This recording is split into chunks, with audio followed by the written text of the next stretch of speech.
This citizen comes across a scene filled with police vehicles and tactical units. Curious about what's happening, he begins filming, exercising his right to record in a public space. But almost immediately, officers attempt to restrict his movement, ordering him to stay in certain areas and stop recording parts of their operation. What follows is a clash between authority and accountability, a moment where one man refuses to be silenced, calmly but firmly standing his ground, demanding lawful orders and transparency from those in uniform. Despite intimidation, raised voices, and shifting boundaries that weren't marked or enforced by any clear law, he continues to record, invoking his constitutional right to film public officials in the course of their duties. What starts as a simple act of observation turns into a powerful lesson on civil rights.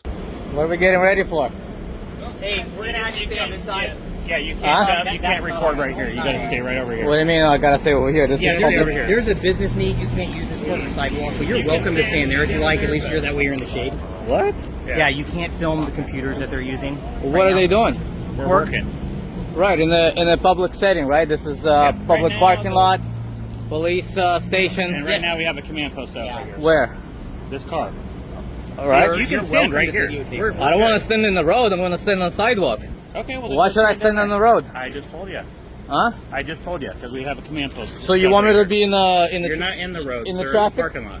Yeah, for vehicles. You can go over there to the front door area. No, totally fine. no, 10 feet is more than enough. No, it's not, sir.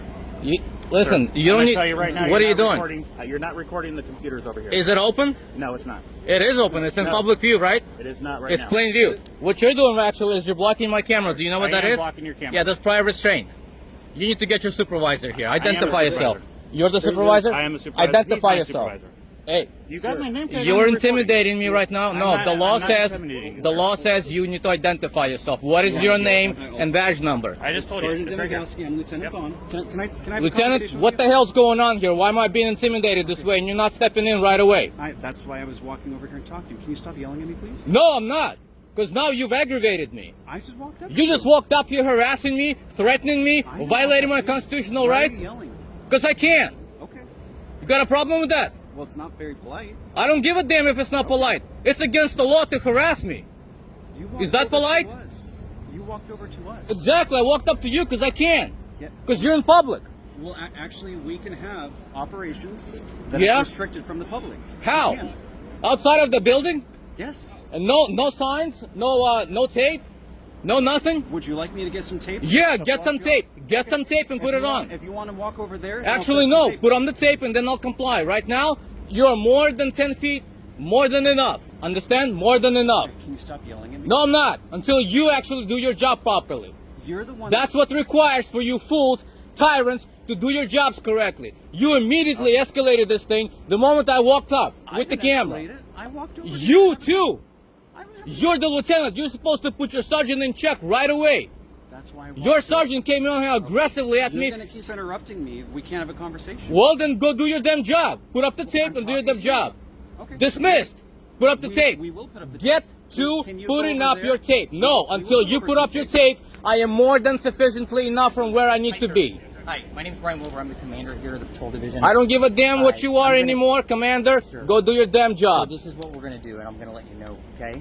We're going to put up some tape right here, just so that you're aware that that's the area you can't pass. The reason why you can't come here, and while it is a public accessible space, because it's currently being used for an operational need. Do you have any questions on how I can help you with that? I'm happy to help you in any way. Commander, did you see your sergeant over there escalate the situation and aggressively approach me? I was aware, and I didn't see it as escalation. I'm sorry you felt that way. Oh, you But did it not is- see him but it- stick his camera? Okay, but so- Stick his hand Sir, into are my you gonna allow camera? me to speak? I'm happy to I'm answer asking you questions. Did you witness him stick his hand So and, at this and point in time- agreeing, at this admitting point in on time, record that they're that's running what some he's tape doing? Right there. So if you want to check it out, they're going to put some tape here, Mm-hmm. and we're going to put it around here. You're welcome to stand anywhere outside that tape. Yeah. Absolutely. Yeah. And then what I want you to do is when you stand somewhere, just if you could be safe. Okay? Sure. All right. So Put they're up going to the come tape. this way, so I'll help you go with this way. Put up the tape. That's right over there. We're setting it up. So if you want Good. to go on the other side of the tape. Well, whenever the tape is here, that's when I'll be. It doesn't actually have to be a physical boundary. I could tell you, and as long as you're No, aware of it. you have to give me a lawful order. You don't just create a boundary to intimidate me and to create a chilling effect on my First Amendment. Is there something that you would like to have access to? Yeah. What is that? I want to be able to see exactly what you're doing. You can't. Because it's publicly accessible, and if you chose to do so in public, if you chose to do so in public, it's plain view. If you chose to do so in public, it's plain view. Do you have any questions I Understood? can help you with? All right. If you're not happy with any service, you're welcome to file a complaint. You can do that online. You can do it in. Yeah, I just did. I'm gonna file a complaint with Okay. you on the spot. Okay. I want you to go to reprimand that sergeant. That there's nothing Reprimand him that I saw, but for- I'll look for into his it. aggression. Can I get your information so that I can follow up with you on? No, the you don't complaint? need my information. Okay, I want to be able to tell you how the complaint resolves. Am I know how the right? complaint gets resolved. Okay, thank you. If you can just I know exactly how. You pretend nothing happened, and that's it. Just have a conversation with you. So Sure. Sometimes the vehicles have to be ran because there's a lot of equipment in there, and the equipment will actually kill the batteries of the vehicles. You don't have a backup battery in there? They probably do, but if we don't run them, depending on how long all the equipment's running for, it'll kill the battery, and then we have to bring another car over here and get it jump started. Really? So, it takes So more all the resources. vehicles that are not running, for example, all your police Careful. all your police vehicles. Well, you put me in this situation. You told me to stand here, didn't you? You can. Didn't you tell me to stand right here in this area? Sir, you can stand over there. And now I'm in danger. You can stand over there on the sidewalk. I don't want to stand over there 20 feet, 30 feet, That's 50 feet your away. decision.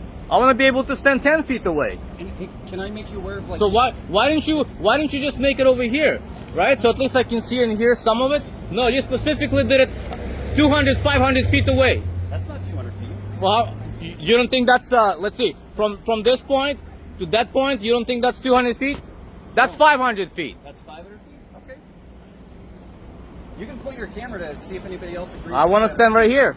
So move your tape over here. We're not moving That's the tape. that's enough. So can I make you aware of a case though? Just where? Yes. So, just so you don't get in trouble for something like this in the future, like and Get in trouble. And I can give it. Well, so there's actually some state case law Sure. of people interfering with investigations, Yes. filming the police. I don't want you to do that. All right, in the state future. the case for me. So yeah, it's State v. Gardner. Uh-huh. Do you want me to give you the spelling of it? No, I know it. No. You know it? Just, Okay. just say what it says. Tell me so- what it says. So that was actually a Hillsborough case. No, you can look it up and make your own interpretation. That was a Hillsborough Police Department case where somebody actually interfered with an investigation while filming. They were arrested and the Court of Appeals upheld it. I don't want you to get in trouble for something similar. So you can look it up, State v. Gardner, No. and don't do something similar You to should that. pull up that statute and look at the very first case that says freedom of speech alone does not constitute obstruction or interfering. Fools. And if you want to try that with me again, try it. In the end, the man didn't back down. Surrounded by officers, he refused to let vague operational needs override his right to document what happens in public. He demanded accountability, questioned unlawful orders, and exposed the very behavior that too often goes unchecked: intimidation through authority. While the officers attempted to frame their actions as procedure, the reality was clear. This was an ordinary citizen reminding them that the Constitution doesn't pause when the camera starts rolling. His persistence, his composure under pressure, and his knowledge of the law turned an attempted shutdown into a teachable moment, a reminder that the right to record isn't a privilege granted by police, but a fundamental protection of democracy itself. Some officers think rank automatically makes them right, but a badge doesn't magically erase the Constitution. This whole thing started outside a public building. Quiet afternoon, cars moving normally, people walking around, and near the entrance, a man standing calmly with a camera. Nothing aggressive. Nothing suspicious, just recording in public, completely legal, but apparently that was enough to trigger a full police response. A couple officers walk up, immediately acting irritated. One of them points at the camera. "What are you doing?" The cameraman answers calmly. "Recording." Simple answer. No fear, no attitude, but somehow that response bothered them immediately. "You can't film here." The citizen slowly looks around. "Yes, I can." Boom. Right there, the interaction changed, because the officers expected nervous compliance, not correction. One cop folds his arms. "We got calls about you." The cameraman shrugs. "Okay." No panic, no over-explaining. And honestly, that calmness frustrated them even more, because intimidation only works when somebody feels intimidated. This guy clearly didn't. The officers immediately shift tactics. "You're making people uncomfortable." The cameraman slowly turns the camera around. People walking normally, traffic moving normally, nobody reacting, except police. That's not illegal, though. Absolute pressure. Because deep down, everybody standing there already knew this wasn't about crime. It was about feelings. And feelings don't override constitutional rights. So naturally, they go for the classic fallback. Let me see your ID. There it was. The move officers use when they don't actually have a crime. But this guy clearly knew the law. Am I being detained? Instant hesitation. Tiny pause. But enough. Enough to expose uncertainty. You're being investigated. The cameraman almost smiles. That's not what I asked. Now the officers are visibly irritated because he's controlling the conversation without ever raising his voice. Am I detained or free to go? One officer finally snaps. You're detained. For what crime? Silence. Long silence. Because there wasn't one. Eventually one officer mutters, suspicious activity. And honestly, that phrase has probably carried more weak police stops than anything else in history. The citizen shakes his head calmly. Suspicion isn't a crime. That line completely wrecked the stop, because now the officers are trying to build authority out of discomfort instead of law. And once somebody informed starts asking questions, that strategy collapses fast. Then comes the big moment. A lieutenant arrives. Older guy. Command presence. And honestly, at first he walks in like he's about to end the whole situation immediately. What's going on here? The officers quickly start explaining. Recording buildings. Refusing ID. Acting suspicious. The lieutenant turns toward the cameraman. Why are you filming? The citizen answers calmly. Because it's my First Amendment right. Boom. Simple. Direct.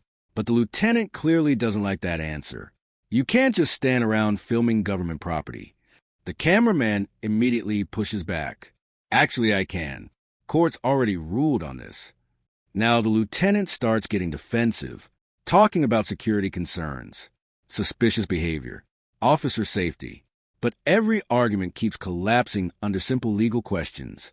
What law am I breaking? Silence. Again, that silence hit harder now because it was coming from a lieutenant, not a rookie officer. The cameraman stays completely calm. No insults, no yelling, just facts. You can't detain somebody for lawful activity. Absolute pressure. And honestly, that's when the lieutenant starts losing control of the interaction. Because rank sounds powerful until somebody informed starts asking legal questions. The lieutenant tries one more angle. If you don't cooperate, this will become a bigger issue. The citizen answers immediately. No, it becomes a bigger issue when police violate rights. Brutal, because now the pressure completely flips onto police. Nearby people are watching now, and the lieutenant knows it. Authority always changes once witnesses show up. The cameraman calmly explains, I'm on public property, recording publicly visible areas, and refusing ID because no crime has been articulated. That sentence alone completely dismantled the stop, because legally it was correct, and the lieutenant knew it. You could actually see the moment everything shifted. Less confidence, less aggression, more silence. Finally, the lieutenant exhales and waves the officers back. He's allowed to record. Game over. Instantly, the younger officers visibly deflate, because now the correction isn't coming from the citizen anymore. It's coming from the lieutenant himself after realizing the law wasn't on their side. The cameraman asks one final question calmly. So I'm free to stay? The lieutenant pauses, then nods. Yes. No ID, no citation, no arrest. After all the pressure, nothing. The officers slowly back away while the cameraman stays exactly where he started. Still recording, still calm. And honestly, that final silence always says the most, because everybody standing there understood exactly what happened. The officers tried using authority to override rights, but knowledge stopped it cold. That's why encounters like this matter. Not because police got embarrassed, but because citizens need to understand something important. A badge gives officers authority, but only within the limits of the law. And once somebody calmly starts demanding actual legal justification instead of blindly obeying, bad policing falls apart very fast. Every single time.